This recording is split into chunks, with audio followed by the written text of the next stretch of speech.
2020년, 다시 말하면 2020번째 크리스마스를 맞이합니다. 근데 아쉬운 게 좀 있다면 갈수록 크리스마스를 생각나게 하는 그런 장치들이 사라져가고 있다라는 겁니다.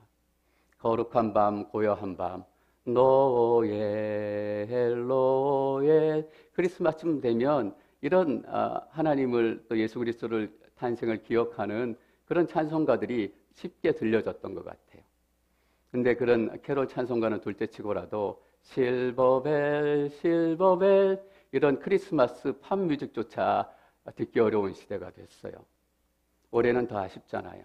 크리스마스, 우리 크리스찬들에게는 1년의 가장 큰 명절 중에 하루입니다. 근데 마음대로 모이지도 못하고 예배 드리기가 힘들고 또 가족들끼리도 함께 이 은혜를 나누기 쉽지 않은 상황이 됐습니다.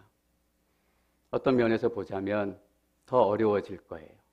더 크리스마스를 나타내주는 상징들은 땅에서 사라져갈 것이고 크리스마스 때 함께 예배하고 함께 기쁨을 나누는 게 앞으로 더 어려워질 거예요. 왜냐하면 영적인 전쟁은 더 거세질 것임이 틀림이 없기 때문이에요. 이럴 때일수록 우리는 하나님께서 크리스마스를 통해 우리에게 주시려고 했던 그 크리스마스 메시지의 본질에 좀 더 다가가야 되겠다라는 생각을 했어요. 제가 주중에 지내면서 일부러 사무실에서 핸드폰으로 크리스마스 캐롤 찬송을 들으면서 제가 지내왔던 크리스마스를 생각했어요. 생각해 보니까 제가 처음으로 교회 갔던 게 크리스마스 때였던 것 같더라고요. 누군지 기억은 나지 않는데 친구 중에 한 명이 크리스마스 가면, 교회 가면 연필 주고 사탕 준대 라고 해서 처음으로 교회 가봤던 것이 교회에 첫 발을 들였던 처음이었던 것 같아요. 크리스마스에 대한 추억이 많더라고요. 그런데 오늘 말씀을 통해서 그 추억을 뚫고 하나님께서 우리에게 주시는 크리스마스의 중요한 메시지 4가지만 여러분들하고 함께 나누기를 원합니다. 10절 말씀 같이 읽겠습니다. 누가복음 2장 10절 시작. 말했습니다. 두려워하지 마라. 보아라, 내가 모든 백성에게 큰 기쁨이 될 좋은 소식을 너희에게 알려준다. 주의 천사가 나타나서 들에서 양을 돌보고 있던 목자들에게 하나님의 영광 가운데 나타나서 얘기하기 시작합니다. 그때 목자들은 이게 무슨 일인가 싶어서 두려운 마음으로 가득 차요. 그런데 천사가 그들에게 첫 번째 했던 말은 뭐냐 하면 두려워하지 마라. 여러분, 크리스마스가 우리 인생에 주는 첫 번째 메시지는 뭐냐 하면 두려워하지 말라는 거예요. 그 사가랴, 세례 요한의 아버지 사가랴가 늦은 나이를 갖게 됐는데 천사가 사가랴에게 나타나서 했던 말도 똑같은 얘기예요. 두려워하지 마라. 천사가 마리아에게 나타나서 무슨 얘기했냐 하면 두려워하지 마라. 천사가 요셉, 예수님의 아버지에게 나타나서 했던 말도 두려워하지 말라라는 거예요. 저는 이 말씀들을 묵상하면서 단순히 그들의 처한 특별한 상황 때문에 두려워하게 됐는가 그렇게만 생각할 수 없겠다라는 결론에 이르렀어요. 왜냐하면 그 당시에 이미 세상은 두려움과 어둠으로 가득 차 있었기 때문이에요. 여러분, 우리의 삶을 한번 돌아보자고요. 두려워하는 게 거의 습관처럼 된 그런 삶을 살아가고 있어요. 먹고 사는 것에 대한 두려움, 외로울까 봐, 혼자 남겨질까 봐 두려움, 몸 아플까 봐 두려움, 차 조심해라, 사람 조심해라, 계단 조심해라. 이런 얘기 안 하고 애들 내보내면 뭔가 큰 거 빠뜨린 것 같잖아요. 우리는 차를 두려워하는 시대에 살고 있어요. 사람을 두려워하는 시대에 살고 있고 또 계단을 두려워하는 시대에 살고 있어요. 두려움이 습관이 된 시대예요. 다 센 척해요. 와서는 웃고 밝은 얼굴 하고 어떨 때는 목을 꼿꼿이 세우고 핏대를 세우며 또박또박하게 얘기하기도 해요. 그런데 사실은 그 마음 안에는 두려워하고 무서운 마음이 있는 거예요. 매년 제일 많이 읽혀지는 성경 구절 중에 하나가 강하고 담대하라, 두려워하지 말라라는 거예요. 여러분, 무슨 뜻이겠습니까? 겉으로는 센 척해도 집에 들어가서 혼자 있을 때는 무서워가지고 벌벌 떠는 거예요. 그래서 강하고 담대하라, 두려워하지 말라, 아멘, 아멘. 혼자 있을 때는 그렇게 살아가는 거예요. 그런데 우리는 우리의 힘으로 절대 두려움을 이길 수가 없습니다. 여러분 왠 줄 아세요? 이게 중요해요. 모든 두려움의 끝에는 죽음에 대한 두려움이 있기 때문이에요. 내가 이러다가 의미 없이 죽어가면 어떡하지? 내가 아프다가 남처럼 살지 못하고 제대로 누리지도 못하고 죽으면 어떡하지? 죽으면 다 끝인데 어떡하나? 죽은 다음에는 어떻게 되나? 이 죽음에 대한 두려움을 우리는 이길 수 없는 거예요. 외로워서 죽을까 봐, 고통스러워 죽을까 봐. 우리의 두려움의 끝에는 죽음에 대한 두려움이 있어요. 나를 무시하는 김집사, 내가 목소리를 내서 잠깐은 이길 수 있어요. 가난하게 살면 어떡하나? 열심히 일해가지고 통장에 돈을 메우고 잠깐 위로를 받을 수 있어요. 그러나 이 죽음에 대한 두려움은 결코 우리 삶에서 떠나지 않아요. 그래서 크리스마스의 첫 번째 메시지는 두려워하지 마라라는 거예요. 어떻게 하면 이 세상을 향한 두려움, 사람들을 향한 두려움, 차에 대한 두려움을 우리가 이겨낼 수 있을까? 여러분 잘 기억하십시오. 세상에 대한 두려움을 하나님을 향한 두려움으로 바꾸는 거예요. 하나님을 향한 두려움은 공포가 아니에요. 하나님을 향한 두려움은 뭐냐면 사랑과 존경의 마음을 가진 최고로 고상한 두려움이에요. 우리는 이 두려움을 뭐라고 부르냐 하면 경외라고 불러요. 사도행전에 보면 이방인들이었지만 하나님을 만나고 하나님의 은혜를 경험하고 회심한 사람들을 하나님을 경외하는 사람이라고 불렀어요. 너무나 적절한 표현이다라는 생각이 들더라고요. 그전엔 세상을 두려워하며 살았던 사람들이에요. 그전에는 계단을 두려워하고 사람을 두려워하고 굶어 죽을까 봐 두려워하고 로마 황제를 두려워했던 사람들이에요. 이제는 오직 하나님만 두려워하게 됐습니다라는 믿음의 고백, 삶의 고백. 그래서 회심한 사람들을 하나님을 두려워하는 사람들이다라고 부른 게 너무나 적절한 표현인 것 같아요. 사랑하는 성도 여러분, 이 하나님을 향한 두려움, 하나님을 향한 이 경외감을 우리 삶에서 표현하는 걸 뭐라 그러냐 하면 예배라고 해요. 예배는 내 기쁨을 위해서 오는 거 아닙니다. 예배는 내 만족을 위해서 드리는 것도 아니에요. 물론 예배 드리다 보면 하나님께서 기쁨도 주시고 내 삶에 만족도 주세요.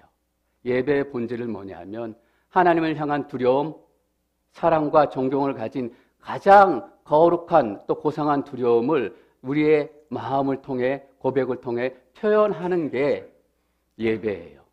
그것을 목소리로 노래로 부르면 찬송이 되고 찬양이 되고 하나님의 선포된 말씀에 아멘으로 화답하는 게 예배라고요.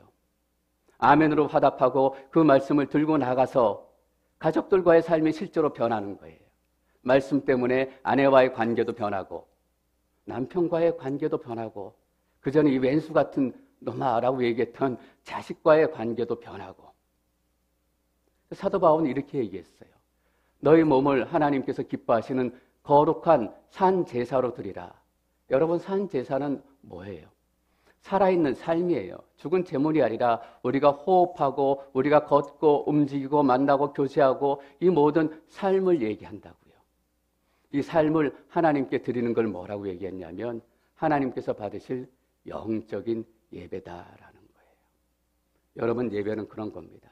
우리 삶이 어디에 있든 하나님을 향한 우리의 마음을 표출하고 드러내는 것. 어떨 때는 엎드리기도 하고 어떨 때는 힘을 내기도 하고 어떨 때는 그동안 원수 같았던 김집사에 찾아가서 먹을 것도 사주고 식사도 함께하고 이것이 다 산제사로 드려지는 거룩한 예배예요. 여러분 크리스마스의 첫 번째 메시지는 뭐냐면 그래서 예배의 메시지가 되는 거예요. 그리스도를 예배하는 사람, 그리스도를 만난 사람만이 진정으로 이 땅 가운데 두려움을 이길 수 있는 능력을 얻게 되는 거예요. 여러분 크리스마스 무슨 말인지 잘 아시잖아요.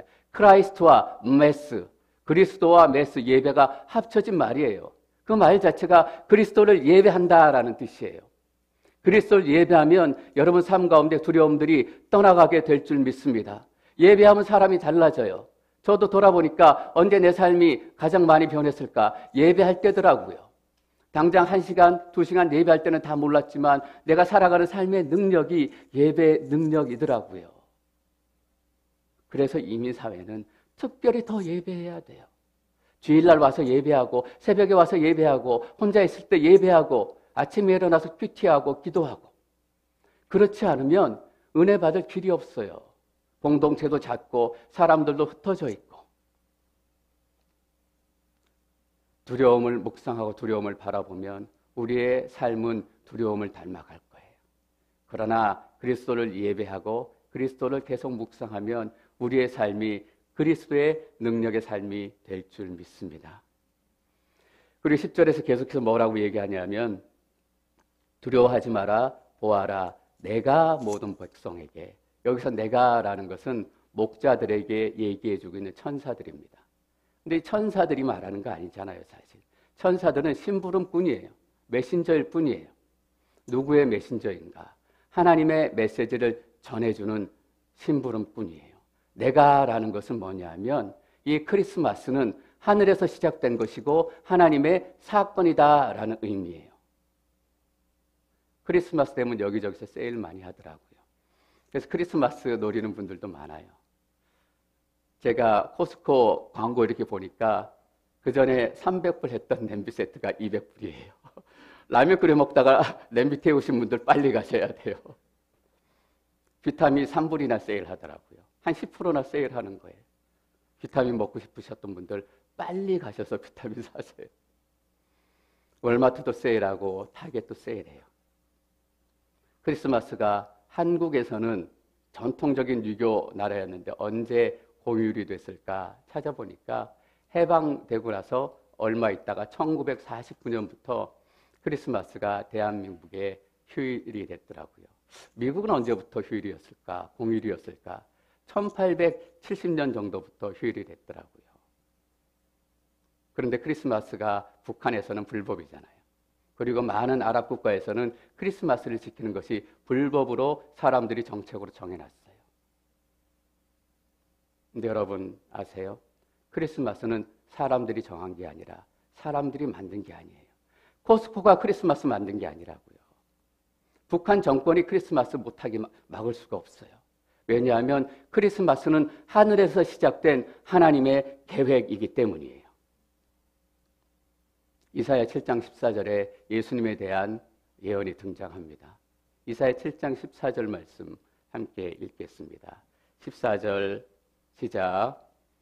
그러므로 주께서 친히 다윗 왕실에 표적을 주실 것입니다. 보십시오, 처녀가 잉태해 아들을 낳고 그를 임마누엘이라고 부를 것입니다. 예수님이 태어나시기 전에 벌써 700년 전에 이렇게 분명히 얘기합니다. 처녀가 잉태해 아들을 낳을 것이다. 동정녀 마리아에게 그리스도가 나실 것을 이미 예수님 태어나시기 700년 전에 예언을 하셨어요.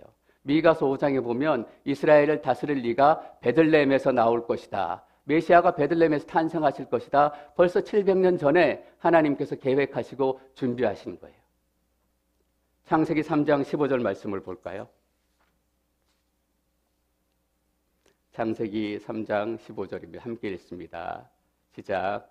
내가 너와 여자 사이에 내 자손과 여자의 자손 사이에 증오심을 두리니 여자의 자손이 내 머리를 상하게 하고 너는 그의 발 뒤꿈치를 상하게 할 것이다. 여러분 좀 이상하지 않으세요? 싸움, 전쟁은 남자가 하는 거죠. 특별히 성경에서는 남자가 싸움을 한 경우가 대부분이에요. 근데 보면 여자의 자손이라고 나와요. 여러분 왜 여자의 자손이라고 특별히 구별해서 썼을까요? 동정녀 마리아에게 태어나실 예수 그리스도를 멀리서 바라보았기 때문이에요. 이때는 언제냐 하면 아담과 하와가 아직 에덴 동산에 있을 때, 거기서 처음으로 타락했을 때 벌써 하나님께서는 그리스도를 준비하고 계시고 치밀하게 계획하셨다라는 뜻이에요. 몇천 년 전일까요? 몇만 년 전일까요? 몇십만 년 전일까요? 알 수 없어요. 우리가 생각하는 것보다 훨씬 오래전에 하나님께서는 크리스마스를 계획하시고 그냥 계획하실 뿐만 아니라 치밀하게 준비하신 거예요. 베들레헴에서 태어나게 해야 되겠다. 처녀를 통해서 태어나게 해야 되겠다. 유다족 속에서 태어나야 해야 되겠다. 여러분 어떤 생각이 드세요? 우리는 이런 질문을 던져야 하지 않겠어요? 도대체 하나님께 크리스마스가 얼마나 중요한 날이길래 수만 년 전에 수십만 전에 하나님께서는 크리스마스를 준비하셨어요. 하나님께 크리스마스가 얼마나 중요한 날이길래 베들레헴, 유다 족속, 천의 몸에서 그렇게 치밀하게 크리스마스의 시나리오를 다 준비해 주셨냐 이거예요. 여러분 그런 궁금증 안 가져보셨어요? 크리스마스가 왜 하나님께 이렇게 중요한 날이 됐어요? 이유는 하나죠, 여러분. 잘 기억하세요. 크리스마스는 하나님을 위한 날이 아니라, 하나님을 위한 사건이 아니라 우리를 위한 날, 우리를 위한 사건이기 때문이에요. 충격이죠. 하나님께서 나를 위해서 몇만 전, 몇십만 년 전에 크리스마스를 준비하고 치밀하게 계획하기 시작하셨던 거예요. 마치 빌딩을 짓는 건축가가 한치의 오차도 없이 설계도를 그려가는 것처럼 설계도를 다 그려놓고 그대로 지어지나 그대로 지어지지 않나, 혹시 부실 공사가 있는 건 아닌가 꼼꼼하게 하나님께서 다 보신 거예요. 왜? 우리를 위한 계획, 하나님께서 우리에게 주신 선물이기 때문에. 그래서 우리는 질문을 바꿔서 이렇게 하나님께 여쭤봐야 돼요. 하나님, 내가 하나님한테 그렇게 중요한 존재란 말이에요.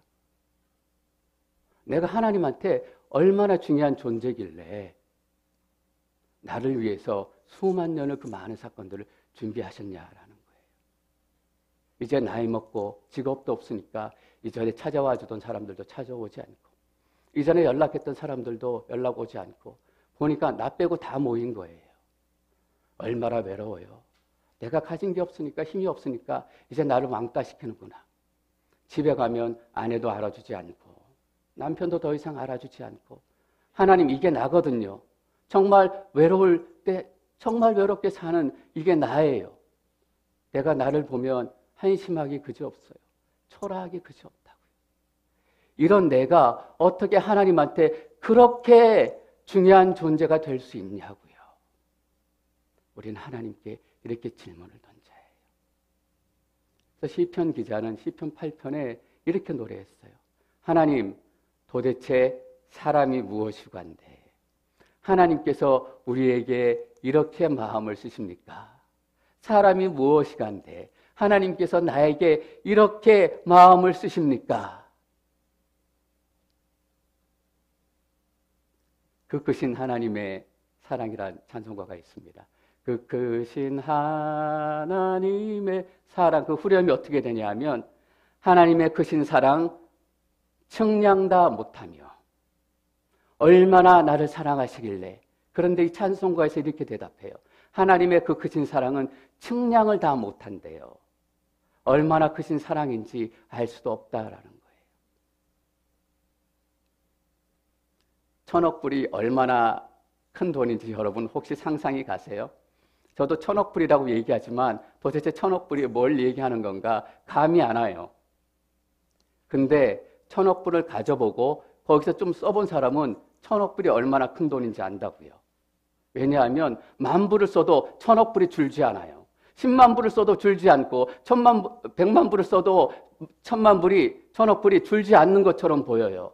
그래서 이 1,000억 불을 가져보고 실제로 조금 써본 사람들은 1,000억 불이 정말로 큰 돈이구나, 측량할 수 없을 정도로 큰 돈이구나, 셀 수 없구나 안다고요. 하나님의 사랑을 경험해 본 사람들은 하나님의 사랑이 얼마나 큰지 알아요. 하나님의 사랑을 경험해 보지 못한 사람들은 하나님의 사랑 큰지조차 상상을 못한다고요. 근데 하나님의 주신 은혜를 경험하고 10년을 하나님과 사랑을 나누고 내 평생을 하나님의 사랑 가운데 살았던 사람들은 이 찬송을, 하나님의 사랑은 측량할 수 없는 그 크신 사랑입니다, 그 크신 사랑에 눈물을 흘리며 감동을 받으며 찬송할 수 있게 되는 거라고요. 여러분, 하나님의 사랑을 더 경험하십시오. 하나님의 사랑에 더 깊이 나아가십시오. 그러면 우리는 정말로 하나님의 사랑이 얼마나 큰지 놀라고 경험하게 될 거예요. 사람들이 십자가의 사랑을 보고도 놀라지 않아요. 왠지 아세요? 1,000억 불을 가져본 적이 없기 때문이에요. 그러나 십자가의 사랑을 경험한 사람들은 그 사랑이 얼마나 큰지, 내 삶으로는 도저히 갚을 수 없고 내가 조금 한다는 이 사역으로는 그 사랑을 조금이라도 보답할 수 없다라는 걸 알아요. 그러니까 늘 울어요. 사역하면서도 하나님 내가 뭔데 하나님께서 이런 사역을 맡겼어요. 하나님 내가 뭔데 하나님께서 목사를 시켜주셨어요. 하나님 내가 뭐라고 하나님께서 이 귀한 교회에 나와서 예배하고 섬기게 하셨어요. 기억하십시오.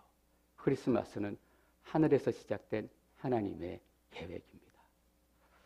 세 번째, 크리스마스는 우리에게 어떤 메시지를 주는가? 크리스마스는 모든 사람들을 위한 메시지이다라는 겁니다. 10절 다시 한번 읽어볼까요? 10절 읽겠습니다. 시작. 천사가 말했습니다. 두려워하지 마라.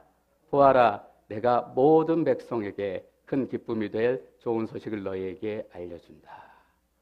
모든 백성이 들어야 할 소식이고 모든 백성들에게 들려주시는 소식이에요. 모든 사람들을 향한 메시지. 그 어느 때보다 우리에게 필요한 은혜가 아닌가라는 생각을 했어요. 다 평화를 위해서 살고 다 같이 잘 살자라는 그런 캐치프레이즈를 가지고 살아요. 근데 여러분 한번 생각해 보세요. 공화당이 내놓은 정책은 민주당이 반대해요. 민주당이 내놓은 정책은 공화당이 반대해요. 둘 다 마음은 똑같을 게 아니에요. 평화를 이루자, 다 같이 잘 살자라고 생각하면서 공화당은 이 정책을 쓰고 민주당은 이 정책을 쓰는데 서로 반대해요. 뉴스 보니까 경기부양책을 해야 되는데 금액을 못 정해가지고 방법을 못 정해가지고 벌써 몇 달을 보냈는지 모르겠어요. 여러분 왜예요? 이미 정치에는 모든 사람들을 위한 메시지가 사라졌기 때문이에요. 공화당이 낸 정책들은 공화당을 지지하는 사람들이 더 좋은 정책이에요. 민주당이 낸 정책은 뭐예요? 민주당을 지지하는 민주당 지지자들이 더 좋은 정책이에요. 그래서 공화당이 반대하고 민주당이 반대해요. 기업가를 우대하고 기업인을 우대하면 노동자들이 반발해요. 왜 우리는 무시하냐? 노동자들을 우대하면 기업가들이 기업 못해 먹겠다. 이렇게 불평해요. 여러분 뭘 느끼세요? 사람들이 입으로는 그렇게 얘기하지만 모든 사람들을 위한 메시지는 이 땅에 사라진 지 이미 오래다라는 거예요. 근데 크리스마스 메시지는 너무나 분명해요. 크리스마스 메시지는 모든 사람들을 위해 선포된 메시지예요. 나를 알아주지도 않고 배고프고 가난하고 배운 것 없고 내 주위에 아무도 없는 그런 약하고 연약한 이 시대의 고아와 과부들에게 하나님께서 들려주는 메시지라고요. 돈 많고 건강하고 가진 것 없이 남부러울 것 없이 사는 사람들, 여러분 그 사람들에게도 이 복음의 메시지는 들려줬고 필요하다라는 거예요. 이 땅에 그리스도의 메시지, 크리스마스의 메시지가 필요하지 않은 나라, 필요하지 않은 땅, 필요하지 않은 사람들이 어디 있습니까? 피부, 인종, 정치, 경제, 문화, 교육. 공자도 크리스마스가 필요해요, 여러분. 석가모니도 크리스마스가 필요하고 간디도 크리스마스가 필요해요. 우리보다 좀 훌륭한 사람들이에요. 그러나 동일하게 모두 죄인이기 때문이에요. 누구에게나 크리스마스는 모두 필요하고 그래서 모든 백성들에게 하나님께서 주시는 메시지예요. 미국의 우울증 통계를 우연히 보게 됐습니다. 중증 우울증을 경험하는 사람들이 미국 전체 인구의 한 4%, 그리고 한두 번쯤 약한 우울증 증상까지 경험하는 사람들이 미국 인구의 한 18% 정도 된대. 근데 보니까 18세에서 29세, 가장 건강하고 가장 꿈이 많고 가장 에너지가 많은 18세에서 29세가 우울증을 경험하는 비율이 제일 높아요. 21%나 된대요. 그 시간에 물론 맞아요. 미래에 대한 불안감이 있고 어떻게 살아가야 될 걱정이 있어요. 어떤 부분은 이해가 가요. 그러나 제일 건강할 때죠. 제일 꿈이 많아야 될 때죠. 제일 비전이 많아야 될 때가 그 나이예요. 미래에 대한 두려움이라고 하면 여기 계신 분들 우리 부모들보다 자기들이 더 미래에 대한 두려움이 많아요. 애들 어떻게 먹여 살릴까? 대학 보내려고 등록금 융자는 어떻게 갚을까? 내가 나이 먹어서 이제 벌이가 없을 때 애들이 나를 돌아보기는 할까? 아유, 모아둔 돈이 하나도 없는데. 미래에 대한 걱정이라면 우리가 걔네들보다 훨씬 많다고요.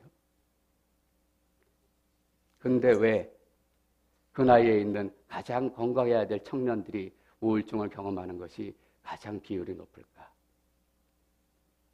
저는 이 데이터를 시대는 가면 갈수록 더 크리스마스를 필요로 하는 시대로 가고 있다라고 확언할 수밖에 없어요.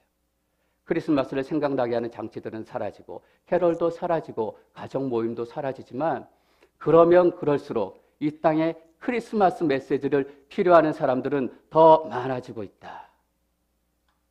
우리의 자녀들의 세대를 한번 생각해 보세요. 우리 자녀들이 성장하고 커서 그때쯤 되면 아무도 그들 곁에 남아있지 않아요. 그냥 소셜미디어에 즐겁게 노는 사진, 행복한 사진 올리면 오케이, 좋아요. 그렇게 눌러주는 가짜 친구들은 많을지 모르겠어요. 내가 힘든 일을 겪고 있어. 그러면 한 줄로 힘내. 그리고 떠나버리는 가짜 친구들은 너무나 많을 거예요.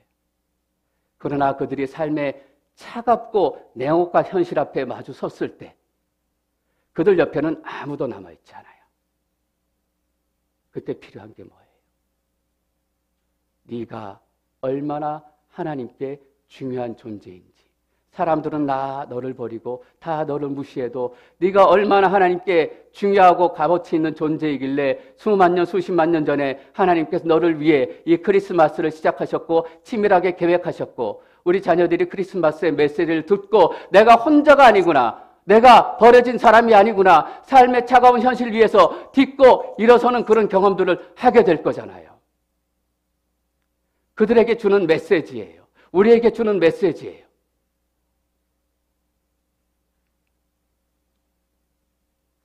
내가 미워하는 김 집사에게도 필요한 메시지가 크리스마스 메시지예요. 갯돈 떼먹고 도망간 용식이 엄마한테도 필요한 게 복음의 메시지예요. 크리스마스만 되면 술 만땅 취해가지고 술주정 부리는 만드기 청년에게도 크리스마스가 필요해요. 이 크리스마스만큼 공평한 것이 이 땅에 있는가? 마지막으로 크리스마스가 우리에게 주는 마지막 네 번째 메시지. 크리스마스 메시지는 기쁜 소식이고 좋은 소식이다라는 겁니다. 보아라, 내가 모든 백성에게 큰 기쁨이 될 좋은 소식을 너희에게 알려준다. 좋은 소식이고 기쁜 소식입니다. 이 소식은 하늘로부터 준비되어지고 하늘로부터 우리에게 온 소식이에요. 그런데 우리가 잊지 말아야 될 것이 있습니다. 하나님께서 이처럼 세상을 사랑하사 독생자를 주셨으니 독생자를 주셨습니다. 다르게 조금 생각하면 독생자를 주셔야만 했다라는 뜻이에요. 독생자를 보내지 않고는, 독생자를 십자가에 죽이지 않고는 방법이 없었다라는 거예요. 여러분, 하나님은 죽지 않는 분이세요. 하나님은 죽을 수도 없는 분이세요. 죽는다면 그것은 하나님이 아니기 때문이에요. 하나님이 죽는다? 사람으로 말하자면 하나님도 이제 한 번도 가본 길이 없는 낯선 길로 가시는 거예요. 죽어본 적이 없는데, 하나님께서 죽음에 대해서 생각해 보신 적도 없는데 처음 가는 길을 하나님께서 선택해서 가신 거라고요. 내가 죽어야 되겠다. 그래서 하나님께서 어떻게 하시는 거예요? 인간이 되신 거예요. 하나님의 아들 예수 그리스도를 인간 예수로 보내셔가지고 죽게 하신 거예요. 왜냐하면 하늘에 계신 하나님으로는 죽을 수 없으니까. 왜 그래야 했어요? 너무나 잘 알잖아요. 이 땅엔 소망이 없기 때문이에요. 우리 안엔 도저히 생명이 없기 때문이고 우리의 힘으로는 이제 해결할 수 없을 만큼 이 땅과 우리 삶은 무너지고 쓰러지고 피폐해졌기 때문이에요. 아이들이 키우다 보면 형제들도 싸우기도 하고 또 학교 가서 다투기도 해요. 근데 아이들이 싸울 때 부모로서 또 어른으로서 대해야 되는 행동 원칙이 있잖아요. 애들 싸움에 부모가 끼지 말라는 거죠. 애들 싸움에 부모가 끼면 큰 싸움이 되죠. 애들 싸움은 애들끼리 해결하도록 놔둬야 된다라는 겁니다. 근데 어른이 개입해야 될 때가 있어요. 그 싸움이 위험해질 때, 이때는 어른으로서 반드시 그 싸움에 개입해서 중재하기 시작해요.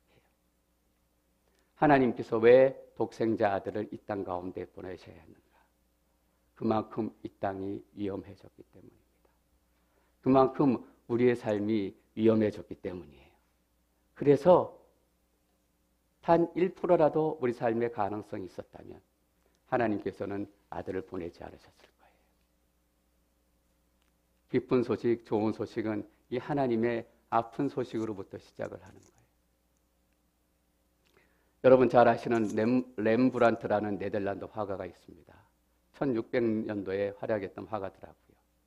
이 화가가 우리에게 유명한 것은 그가 그린 탕자의 귀향이라는 그림 때문이에요.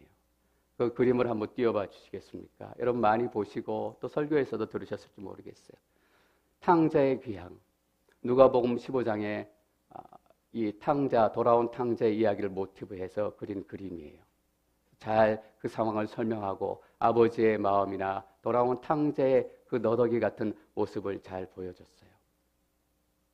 아들이 아버지의 재산을 거의 반강제로 뺏어서 먼 나라로 재산을 가지고 가죠. 그리고 먼 나라에서 재산을 다 탕진하고 굶어 죽게 됐으니까 그때서야 아버지 집으로 찾아오게 된다라는 게 누가복음 15장의 탕자의 이야기입니다. 근데 헨리 나우엔이라는 목사님이 이 렘브란트의 탕자의 귀향이라는 그림을 묵상하면서 또 누가복음 15장의 그 스토리를 묵상하면서 똑같은 제목 탕자의 귀향이라는 유명한 책을 쓰셨습니다. 거기 보면 탕자를 예수님에게 비유해요. 예수님을 탕자에게 비유한다고요. 탕자를 영어로 프로디걸 선이라고 얘기해요. 프로디걸이라는 것은 막 흥청망청 쓰고 하나도 남김없이 다 써버린다라는 뜻이에요. 그래서 돌아온 탕자를 영어로 프로디걸 선이라고 얘기해요. 예수님이 돌아온 탕자 프로디걸 선이라는 거예요. 왜냐하면 하늘나라에서 하나님 아버지를 떠나서 먼 나라 이 땅까지 오셔가지고 하나님께 주신 모든 것들을 이 땅에 다 쏟으셨고 이 땅에 다 소비하셨고 이 땅에 다 나누어 주셔서 하나도 남지 않은 상태로 하나님께 다시 돌아가셨기 때문이에요. 예수님이 십자가에 못 박히셨어요. 그래서 로마 병사가 마지막 죽이는 것을 확인하기 위해서 창을 찔러요. 그때 예수님 옆구리에서 뭐가 나오냐 하면 피와 물이 쏟아져요. 피와 물이 쏟아졌다라는 것은 탕자처럼 예수님께서 하나님께 주신 모든 것들을 십자가에서 다 쏟으셨고 다 소비하셨고 다 내어주셨다라는 뜻이에요. 또 그 책에 보면 프로디걸 선, 프로디걸 파더라고 불러요. 탕자 예수, 탕자 아버지. 왠지 아세요? 모든 것을 다 쏟아주신 하나님이기 때문에. 독생자 아들이 이 땅 가운데 십자가에 못 박게 죽게 하셨다면, 고통 가운데 머물게 하셨다면 다 쏟아내신 탕자 하나님이다라고 얘기할 수 있는 거죠. 그래서 부전자전이라고 얘기합니다. 맞아요. 크리스마스는 어떻게 시작이 됐는가? 부전자전. 탕자 하나님, 탕자 예수님의 아픔의 소식, 포기의 소식, 슬픔의 소식으로부터 시작이 됐어요. 그것이 이 땅 가운데 와서 큰 기쁨과 뭐라고 돼 있어요? 좋은 소식으로 바뀌어진 거예요. 사랑하는 성도 여러분, 하나님께서는 우리가 절대로 소망 없는 상태 가운데 머물게 놔두지 않으세요. 우리가 절대 고통 가운데 엎어져서 일어나지 못하게 그냥 버려두시지 않아요. 하나님께서는 탕자 아들을 보내셔서 우리를 일으켜 세우시고 우리를 새롭게 하시고 우리의 힘과 능력을 주시는 하나님이세요. 11절 말씀 같이 읽겠습니다. 11절 시작. 오늘 구주이신 주 그리스도가 다윗의 동네에서 태어나셨다. 사랑하는 성도 여러분, 예수님께서 탕자 예수께서 우리 삶 가운데 오셨습니다. 그 어느 때보다 더 멋진 크리스마스 되시기를 축원합니다. 그 어느 때보다 측량할 수 없는 하나님의 사랑이 얼마나 큰지 그 감격을 누리시는 크리스마스가 되기를 축원합니다. 주 그리스도가 다윗의 동네에 태어나셨습니다.